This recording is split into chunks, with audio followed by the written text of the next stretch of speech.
Mettre en scène aujourd'hui La Biche, c'est d'abord monter un grand classique du théâtre français. C'est une très belle langue, même si ça n'en a pas l'air comme ça, parce que ça paraît très simple dans l'écriture.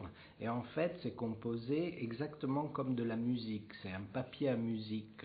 C'est une partition extrêmement brillante, très théâtrale, avec des maquillages très blancs, avec les yeux marqués en noir, des perruques qui désignent les caractéristiques des personnages. Il y a les blonds, il y a les bruns, il y a les frisés, il y a les lisses.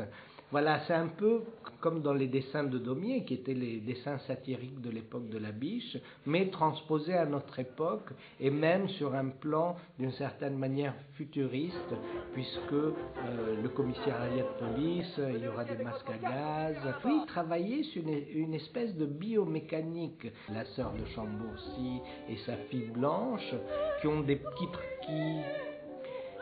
qui sont des personnages très pulsionnels. Ils fonctionnent sur l'instinct, sur le désir, de manière mécanique.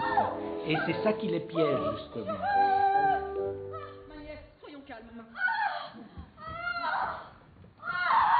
Oh, ma tante, si tu savais comme je suis contente! Monsieur Félix vient de demander ma main à papa, et papa lui a dit d'espérer. Comment, tu aimes Monsieur Félix? Je crois que oui. Ah, c'est singulier. Pourquoi donc? Blond et notaire, c'est bien fadasse. Comment? Après ça, je suis blonde aussi. Vous mènerez tous les deux une vie calme et sans orage, comme deux moutons qui pèsent dans une même prairie. Deux moutons! Et donc, la biomécanique à la Meyerhold me paraissait intéressante, d'où cette esthétique un peu expressionniste. Voyons, puisque vous voulez parler, parlez encore une fois. Asseyez-vous. Voyons, levez-vous. Mais pas vous, asseyez-vous. Levez-vous. Oui, vous. Bon, il y a cette cagnotte parce que au fil des jeudis où ils jouent à la bouillotte, ce groupe de 5 personnes... Oh, tout 15 sous. Oh, je tiens. Oh, le plus beau coup de l'année. Roland de 8 carré. Oh, ils mettent des petits sous dans la tirelire. Tiens, un sou étranger! Mais non, c'est un bouton! c'est une erreur. En voici un D'un an, ils cassent la tirelire. Oh, que de sous. Et ils vont décider de ce qu'ils vont faire de cette tirelire. Alors évidemment, ce qu'ils vont faire de cet argent, c'est consommer, consommer, consommer avec frénésie. Cette petite bourgeoisie, dans la pièce, va venir de la Ferté-sous-Jouarre à Paris. Ils vont aller dans un restaurant. Un franc. Au mois de février. C'est pour rien. C'est pour rien. 3 tranches de melon. Et ils n'ont pas les moyens de payer la note parce qu'ils estiment que c'est trop cher. Oui, au total. Comment 137 francs, 25 centimes. 137 francs. Vous vous êtes dit, ce sont des provinciaux, il faut les plumer. Nous sommes aussi malins que toi, mon petit. D'ailleurs, les prix sont sur la carte. Donnez-moi la carte. Voilà, monsieur. J'en étais sûr. Melon, 1 franc la tranche. Pourquoi vous portez 10 francs? Vous êtes un malfaiteur. Il y a 10 francs, monsieur. C'est le cadre qui cache le zéro. Oh, Nous sommes foulés! les zéros sont cachés. Mais nous ne paierons pas. Où est le patron? Dans le salon à côté. Ils vont se retrouver en prison. Ah, vous êtes 4. Pour le moment. Ayez l'air calme, la bouche souriante, comme des gens qui n'ont rien à se reprocher. Très bien. Restez comme ça. Pourquoi me regardez-vous en souriant? Le sourire est l'indice d'une conscience tranquille, là. La prison avec la cage dans laquelle ils vont être enfermés comme des poules. Monsieur Coquerel qui m'attend ce soir. Mon avenir est brisé. Monsieur, on m'a tout pris, mais j'habite la Ferté-sous-Jouarre. Si jamais vous passez par là, ma maison, ma table... Venez dîner chez nous, je vous ferai boire un petit Roginguet. Ensuite, ils vont fuir la prison parce qu'ils sont quand même assez malins, c'est des bestioles, c'est des volailles assez malignes, les personnages de La Biche. Arrivé sur le le boulevard, le fiacre prend la file. À cause du carnaval qui allait passer, on entend des chants de trompe.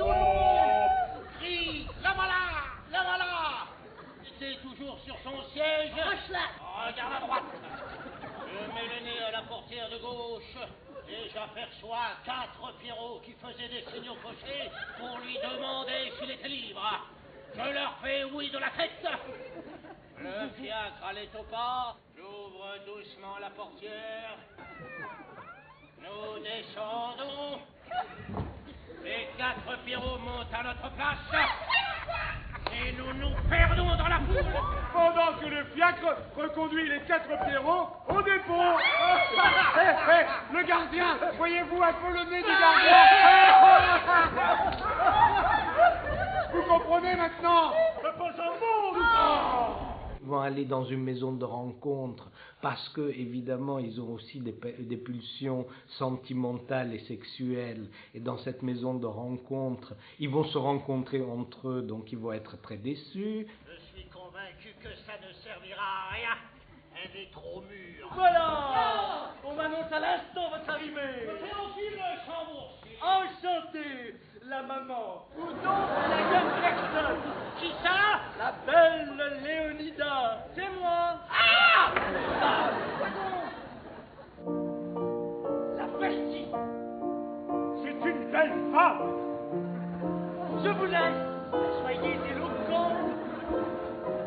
Mademoiselle.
Cette dégringolade des classes moyennes me semble un thème actuel.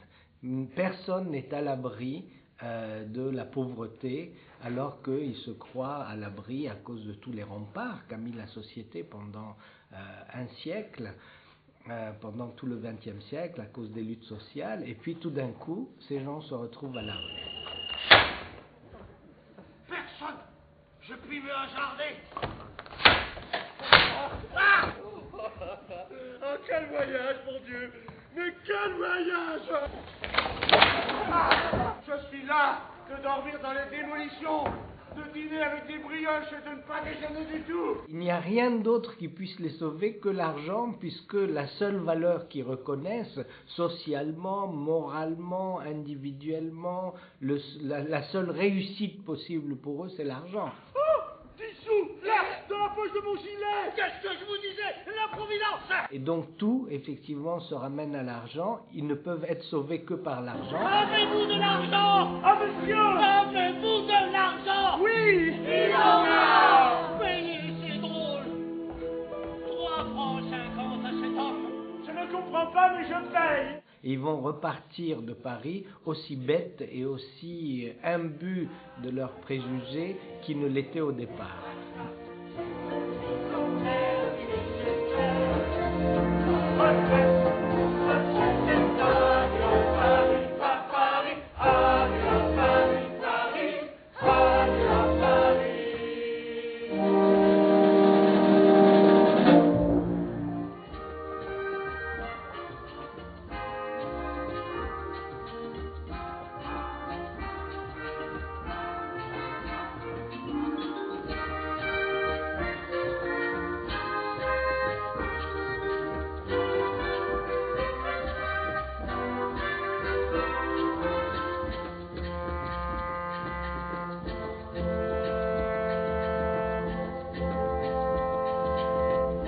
Merci.